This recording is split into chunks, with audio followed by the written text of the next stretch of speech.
ಎಲ್ಲರಿಗೂ ನಮಸ್ಕಾರ. ಎಲ್ಲರೂ ಹೇಗಿದ್ದೀರಾ? ಎಲ್ಲರೂ ಚೆನ್ನಾಗಿದ್ದೀರಾ ಅಂತ ಭಾವಿಸ್ತಾ ಈ ಒಂದು ವ್ಲಾಗ್ನ ತಂದಿದ್ದೀನಿ ಗೈಸ್. ಏನಿಲ್ಲ, ಇದು ಹೋಳಿ ಹಬ್ಬದಿಂದ ಸ್ಟಾರ್ಟ್ ಆಗಿ ಹ್ಯಾಪಿ ಹೋಲಿ. ಹ್ಯಾಪಿ ಹೋಲಿ ಹೇಳು. ನಾಡಿನ ನಾಡಿನ ಸಮಸ್ತ ಸಮಸ್ತ ಜನತೆಗೆ ಜನತೆಗೆ ಹೋಳಿ ಹಬ್ಬದ ಶುಭಾಶಯಗಳು. ಹೋಳಿ ಹಬ್ಬದ ಶುಭಾಶಯಗಳು. ನಾನು ಏಕಾಂತ್ ಫ್ರೆಂಡ್. ಹೇಳು. ನಾನು Ekant friend. Ekant miss you.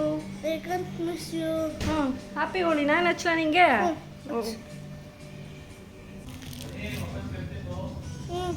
Okay bye. Happy Holi.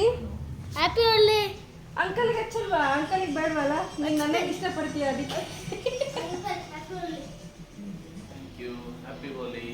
Guys, ಈ ಹುಡುಗ ನಮ್ಮ ಮಗನ ಫ್ರೆಂಡು, ಪಕ್ಕದ ಮನೆ ಹುಡುಗ. ಅವ್ರ ಜೊತೆಗೆ ಆಟಾಡ್ತಿರ್ತಾರಲ್ಲ, ಹಾಗಾಗಿ ಹಚ್ಚೋಕ್ಕೆ ಅಂತ ಬಂದ. ಅವನಿರಲಿಲ್ಲ. ನಮ್ಮ ಮನೆಯವ್ರೀಗ ನಿಮ್ಮೆಲ್ರಿಗೂ ನಾನು ಅವರು ಸೇರಿ ಇಬ್ಬರು ಹ್ಯಾಪಿ ಹೋಳಿ ಹೇಳಿದ್ವಿ. ನಮ್ಮ ಮನೆಯವ್ರು ನೋಡಿ ತನ್ನ ಮುಖದಲ್ಲಿರೋದನ್ನೇ ನನಗೆ ಬಣ್ಣ ಹಚ್ತಿದ್ದಾರೆ. ನಾನು ಮತ್ತು ಅದಕ್ಕೆ ನಾವು ತಂದಿರಲಿಲ್ಲ ಬಣ್ಣ ಹೇಳ್ಬೇಕಂದ್ರೆ, ಯಾಕೆಂದರೆ ನಮ್ಮ ಮಗನೂ ಇರಲಿಲ್ವಲ್ಲ, ಅದಕ್ಕೆ ತಂದಿರಲಿಲ್ಲ. ಒಬ್ಬರು ಮುಖದಲ್ಲಿ ಒಬ್ಬರು ಇರೋದನ್ನು ಎಕ್ಸ್ಚೇಂಜ್ ಮಾಡ್ಕೊಂಡ್ವಿ, ಹಚ್ಕೊಂಡು ಈ ರೀತಿ. ಹಾಗೆ ನಮ್ಮ ಮನೆ ಪೂಜೆ ಈ ರೀತಿಯಾಗಿ ಆಗಿತ್ತು. ನಾನು ಇವತ್ತು ಲಕ್ಷ್ಮೀ ಹುಟ್ಟಿದ ವಾರ ಅಂತೇಳಿ ಹೆಸರುಬೇಳೆ ಪಾಯಸ ಮಾಡಿ ನೈವೇದ್ಯ ಮಾಡಿದ್ದೀನಿ ಗಾಯ್ಸ್. ಹೋಳಿ ಹಬ್ಬದ ದಿನ ಆ ಥರ ಪೂಜೆ ಮಾಡಿದ್ದೆ. ನೆಕ್ಸ್ಟ್ ಡೇ ಇದು ಸ್ಯಾಟರ್ಡೇ ಆಫ್ಟರ್ನೂನು ಪಿಜ್ಜಾ ಬೇಕು ಅಂತ ಕೇಳ್ದ ಅಂತ ನನ್ನ ಮಗ ತುಂಬ ಹಠ ಮಾಡ್ದ ಅಂತ ತರಿಸಿದ್ವಿ. ಸೊ ತುಂಬ ದೊಡ್ಡದೇ ಆಯಿತು, 4-5 ಜನಕ್ಕೆ. ಸೊ ಇಷ್ಟು ದೊಡ್ಡದು ಥರ ಅವಶ್ಯಕತೆ ಇರಲಿಲ್ಲ. ಹಾಗೆ ಈಗ ಸಮ್ಮರ್ ಬೇರೆ ಅಲ್ಲ, ಡಿಹೈಡ್ರೇಷನ್ ಆಗೋ ಚಾನ್ಸಸ್ ಇರುತ್ತೆ. ಜಾಸ್ತಿ ದೊಡ್ಡದು ತೊಗೊಳಕ್ಕೆ ಹೋಗಬೇಡಿ. ತೊಗೊಂಡ್ರೂ ಚಿಕ್ಕದಾಗಿ ಬರುತ್ತಲ್ಲ, ಅದನ್ನು ಆರ್ಡರ್ ಮಾಡ್ಕೊಳ್ಳಿ. ಇವರೇನೋ ಕಾಂಬೋ ಆಫರ್ ಇದೆ ಅಂತ ತರಿಸ್ಬಿಟ್ರು, ಬಟ್ ಹೆವಿ ಆಯಿತು. ಇದರಿಂದ ಹೆಲ್ತ್ ಅಪ್ಸೆಟ್ ಕೂಡ ಆಯಿತು ಅಂತ ಹೇಳ್ಬೋದು. ಸೊ ಇದು ನಮಗಾಗಿದ್ದ ಅನುಭವ ಹೇಳ್ತಾ ಇರೋದಷ್ಟೇ. ತರಿಸೋರಿದ್ದರೆ ಚಿಕ್ಕದು ತರಿಸ್ಕೊಳ್ಳಿ, ಇಷ್ಟಿಷ್ಟು ದೊಡ್ಡದೆಲ್ಲ ಬೇಡ. ನಾನೀಗ ನೆಕ್ಸ್ಟ್ ಅವತ್ತು ಈವ್ನಿಂಗೇ ಮದುವೆಗೆ ಹೊರಟಿದ್ದೆ. ಈ ರೀತಿ ರೆಡಿಯಾಗಿದ್ದೀನಿ. ನನ್ನ ಮಗ ಕೂಡ ಈ ರೀತಿ ರೆಡಿಯಾಗಿದ್ದ. ಸಂಜೆ ಹತ್ರದ ರಿಲೇಷನ್ನೇ. ಸೊ ಮದುವೆ ಇದ್ದಿದ್ದು ಇಲ್ಲೇ ದಾವಣಗೆರೆಯಲ್ಲೇ. ಸೊ ಇವಾಗ ಹೊರಡ್ತಾ ಇದ್ದೀವಿ. ನಮ್ಮ ಮನೆಯವ್ರಿಗೆ ವೆಯ್ಟ್ ಮಾಡ್ತಾ ಇದ್ದೆ. ಹೊರಟಿದ್ದೀವಿ. ನಮ್ಮ ದಾವಣಗೆರೆ ನೋಡಿ ಗಾಯ್ಸ್ ಹೆಂಗೆ ಕಾಣ್ತಾ ಇದೆ.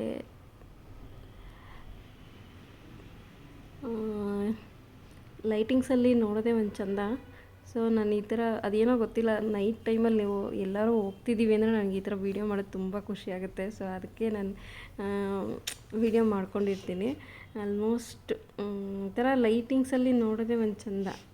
ಏನೇ ಅಂದರೂ ಹಳ್ಳಿನೇ ಆಗಿರ್ಬೋದು, ಸಿಟಿನೇ ಆಗಿರ್ಬೋದು, ತುಂಬ ಚೆನ್ನಾಗಿ ಕಾಣಿಸ್ತಿರುತ್ತೆ. ಈಗ ನಾವು ಮದುವೆಗೆ ಬಂದಿದ್ದೀವಿ. ಇಲ್ಲಿ ಫೋಟೋಸ್ ತಗೊಂಡಿದ್ದು ಆ್ಯಡ್ ಮಾಡಿರೋದು ನೋಡಿ. ಮದುವೆ ಹುಡುಗ ಹುಡುಗಿ ಈ ರೀತಿ ರೆಡಿ ಆಗಿದ್ರು, ಚೆನ್ನಾಗಿ ಕಾಣಿಸ್ತಾಯಿದ್ರು. ಹಾಗೆ ಡೆಕೋರೇಷನ್ಸ್ ಎಲ್ಲ ತುಂಬ ಚೆನ್ನಾಗಿತ್ತು, ಊಟ ಕೂಡ ಎಲ್ಲ ಚೆನ್ನಾಗಿತ್ತು ನೋಡಿ. ಈ ರೀತಿ ಕಾಣಿಸ್ತಿದೆ. ನಾನು ದೂರದಿಂದ ವಿಡಿಯೋ ಮಾಡ್ಕೊಂಡಿರೋದು. ಹಾಗೆ ಅವ್ರಿಗೆ ಹ್ಯಾಪಿ ಮ್ಯಾರಿಡ್ ಲೈಫ್ ಅಂತ ಹೇಳ್ಬಿಡೋಣ ನೋಡಿ. ಈ ರೀತಿ ಇತ್ತು ಮದುವೆ. ಹೋಗಿ ಬಂದ್ವಿ ಈಗ. ಥ್ಯಾಂಕ್ಸ್ ಫಾರ್ ವಾಚಿಂಗ್ ನಿಮ್ಮೆಲ್ರಿಗೂ ನೋಡಿದ್ದಕ್ಕೆ. ಓಕೆನಾ?